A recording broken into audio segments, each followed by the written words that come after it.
gece pencereme toxunur yenə. Şəhər susur, danışır xəyallar.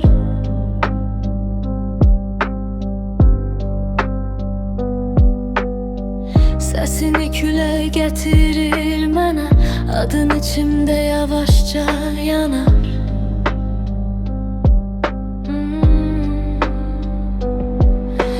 Bir addım yaxın, bir addım uzaq, qəlbim nə deyir, ağlım nə susar. Soruşma məndən doğru cavab, bu his məni sənsiz də aparar. Səssiz qal, baxışların kifayətdir, mənə danışma. Bu gecə sözlər ağır gəlib yenə. Səssiz qal,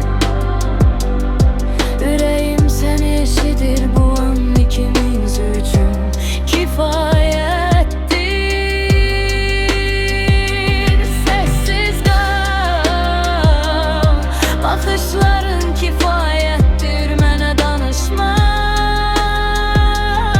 Bu gecə sözlər ağır gəlir yenə. Səssiz qal, ürəyim səni eşidir, bu an ikimiz üçün kifayətdir.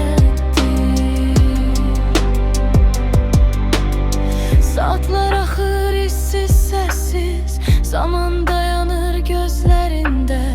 Bir toxunuş, bir nəfəslik his, qalıram yenə xəyallarında. Əgər getsən, adını küləyə deyərəm. Əgər qalsan, bu gecəni yaddaşa verərəm. Səssiz qal, bu hisslər danışsın yerimə.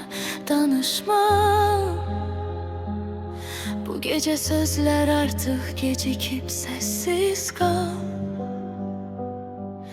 sadəcə buradayım. Səssiz qal.